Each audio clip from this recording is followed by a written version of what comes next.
so much time debating what's right and what's wrong, and is it 1.5 or 2.5?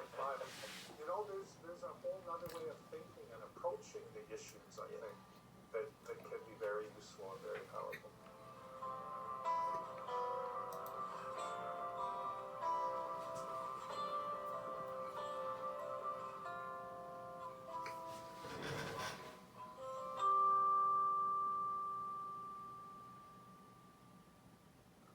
Hello friends and welcome to the show. Shanti always talks about the connection between our Earth and how we, as the people of Earth, deal with it. The ecology, the environment, and the personal connect are some things which are the heart of this episode. Today, we have a guest in the studio. We have David Fletcher. For the whole past 35 years, he has worked across continents as an educator, as a facilitator, and a change maker. What should I call him is not as a change maker, but as a person who has facilitated change. Because he thinks that the inspiration that a person needs to find does not come from outside. It is often one's own inner voice. In this episode, let us talk to David and how his journey has been. David, welcome to the show. Thank you. When we look about somebody's career, it's not usually an easier option, because the more options, the more spoiled we are. When it comes to professional career for you, how did you decide that you would want to do education and facilitation? All of these things are something which many people do not find it very attractive. And you've been in this career for more than 30 years now. So how did it all begin? You asked, how did I decide? I don't think I decided. I think it just happened. Yeah. 35 years ago, I was interested in travel and seeing the diversity of the world. Mm-hmm. So I signed up to volunteer to go to Nigeria for 1 year. And then I thought I would come back to Canada, which is my home, and settle down and start my career then. Yeah. And I went to Nigeria and fell in love with working with people to help them learn and doing community development activities where people are making their own decisions to try and improve their situation. And it just became what I've done for the last 35 years in different places, in different ways, but it became my life. If I may ask, how old were you? How old was I, or am I now? No. How old were you when you made that decision of going to Nigeria? I guess I was 23. Mm-hmm. So if you calculate 35 years ago, you can figure out how old I am now. No, age is just a number. Exactly. When you say that it has been easy for you, if you look at it that way, but many people at that age, at the age of 23, 24, even people till the age of 30, have difficulties in deciding what they really want to do in life. Many youngsters now, loaded with their graduations or masters or special skills and certificates and internships and whatnot, still face a crisis when it comes to deciding career. And also, everybody wants to make a difference to the world, and they want to choose something that really means something for them, and it also means something for others. But many people do not get that opportunity. One, because sometimes it becomes difficult to choose, like I said before, and the second one could be many people do not know what they really want to do. Sometimes they go for help. There are career counseling happening today. I don't know if it existed at that time. But what really motivated you to stick to what you were doing? Because you just went for a year, but how did it become a career? Yeah, I think in that first time in Nigeria, I went for a year and ended up spending 6.5 years because I found the work so rewarding, and I found I was learning all the time about the culture, the language of the area, very different lifestyles and life ways than I was used to growing up in Canada. So I never made a decision this would be my career, but I made a decision another year, another year, another year. And each time there was more opportunities coming forward. There were more challenges put in front of me because it wasn't necessarily easy, but it was like a flowing river that things just seemed to appear that I could get involved in. So I stuck with it, and after Nigeria there were other things, and it just slowly evolved in that direction. But I found working with people in communities, working on issues of social justice and equity was something that the organization found important, and it just resonated with me and what was important for me. When you said about taking up something and just taking it for one more year and a year more, you also mentioned the word challenge somewhere in between.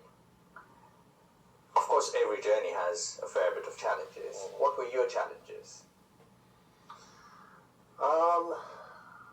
This was a long time ago, so it's difficult to remember some of those early things. I guess working in a cross-cultural situation, working in a very rural area, working where I didn't necessarily know all of the nuances of the culture and what was going on, would certainly challenge me at particular times in terms of, was I really doing something that was making a difference?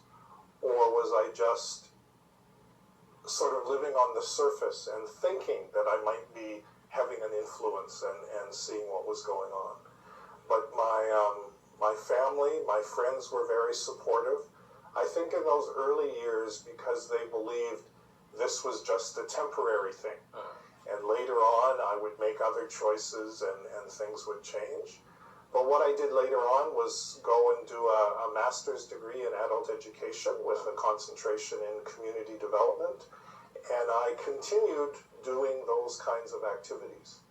And opportunities like anti-apartheid work in the late 80s and early 90s became a big part of my life, and it just grew and evolved into different kinds of things. So, when you talk about community involvement, these are something that many people find newness in.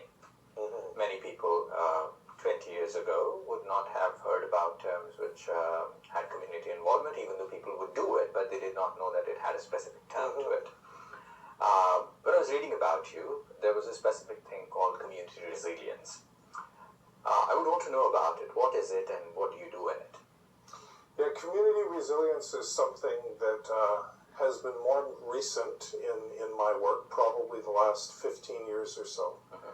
Because I was beginning to realize in communities I was working with across the African continent in many different countries, and in the Canadian context, was that some communities with the same external conditions were kind of spiraling into dysfunction and problems, and things were getting worse and worse.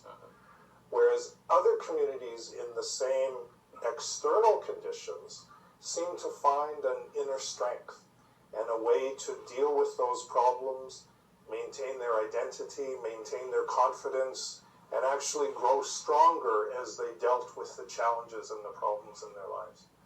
And I wanted to know why that was, how they do it, and what other communities could learn about it. So probably for the last 15 years or so, I've been thinking about and trying to learn about community resilience, and had the wonderful opportunity to work in the northern part of Ghana with the Dagara people, who are, if you look at them in one way, impoverished, rural, marginalized, suffering people, but in fact are very proud of who they are and what they do. And in this time of climate change and climate crisis, are not willing to give up their life ways to deal with climate, but are trying to maintain their rural lifestyle and their identity while they adjust and adapt to the climate issues that affect them. So I learned a lot from them, and through that learned about other people working on issues of community resilience as well. How do you maintain and revitalize and bounce back from problems, but stay true to yourself and what's important to yourself. Recently, in many climate talks, many scientists have come up with propositions where they say that now it is time that we build community resilience. They say that dealing with climate change is, of course, there are negotiations happening, there are conferences happening, where governments are forced to cut down carbon emissions and make policy changes and stuff like that. But in terms of community involvement, where do you see how much a community really has a thing to say about, and what happens out there? Does it really matter in terms of dealing with climate change, what a community decides and how their individual work or their belief system would have an impact on a global site? Yeah, that's a really good question, and for me, it's central in some of the climate change debates. And many people that work on climate change and climate justice issues wouldn't necessarily agree with me. I think it's an extremely critical issue at this time in the world. I also think it's not the only issue at this time in the world. I think issues of poverty, issues of inclusion, issues of peace, issues of cultural and even spiritual identity are very important. And we need to think of climate justice within that more holistic framework. And I think what's happened so much in the world in recent years is people have become polarized. They look for a single problem with a single solution and put all their energy into that.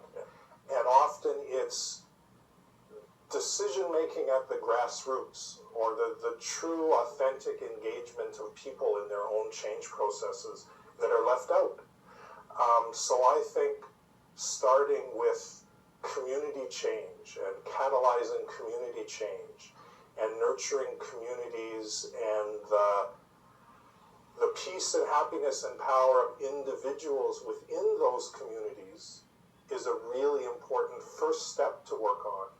And then the power of those communities can work on the climate issues. But if we just jump to trying to change global policies and reduce carbon emissions, etc., I don't think it's going to give us the kind of world we want in the future. As much as I would want to agree on you on that, but there is a scientific aspect to it, because many people believe that what science says is true, and if something is not substantiated with an ample amount of research or a stronger background, it becomes very difficult for people to believe. As much as it is an interesting idea to understand that yes, the communities, if as an individual, if a person makes a change and if he inspires a community around him or her to bring about a change, naturally on a grassroots level, it is going up from there and it can be scaled up to a nationwide thing. One of the challenges that many people feel here is how effective is that? Because you said that you have worked with people in communities like this that who have built resilience and who have worked in a field where they have changed themselves in such way that they have a different approach to deal with the crisis of climate change. How effective do you think that their ways have been? I mean, when you take it to the micro scale, I think there's a lot that's done in terms of protecting family farms, of work that people do on soil conservation, of work that people do on using organic fertilizers instead of high input agriculture, of work that's done on the revitalization of indigenous foods, on work that's done on recognizing food systems don't only provide micronutrients, but they provide part of the lifestyle and the identity of people and how they work together. And that whole package of a different kind of food system has been demonstrated in many communities and many regions along the world. And every place you go to, whether it's Europe or North America or Africa or here in India, there's lots of people working on trying to change and make a more just food system. The food sovereignty movement is very strong. It's not as strong as the industrial food system that Yeah. has power, but it is strong. It's Yeah. making a difference.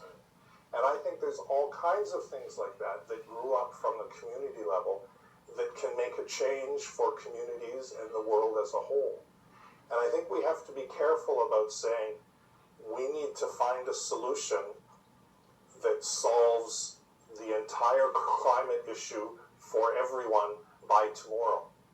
Because it's not going to work like that. Happen. Yeah. I think we need to work in our communities, in our local areas where we have some influence, and do the best we can do to eat and have shelter and all of those basic needs, but at the same time do it in a way that brings peace, brings happiness, brings joy, brings love to what we're doing. There are climate justice commentators that say, we don't need to change policies at the global level. We need to make decisions from our heart rather than from the science. Scientists spend so much time debating what's right and what's wrong, and is it 1.5 or 2.5? There's a whole other way of thinking and approaching the issues, I think, that can be very useful and very powerful.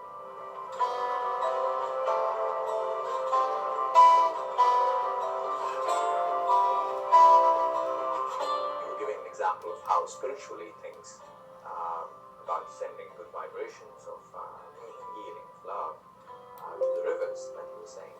Many people would think that it is a fancy idea. Would it really make a difference? What is your take on it? Try it. Try it and see if it makes a difference.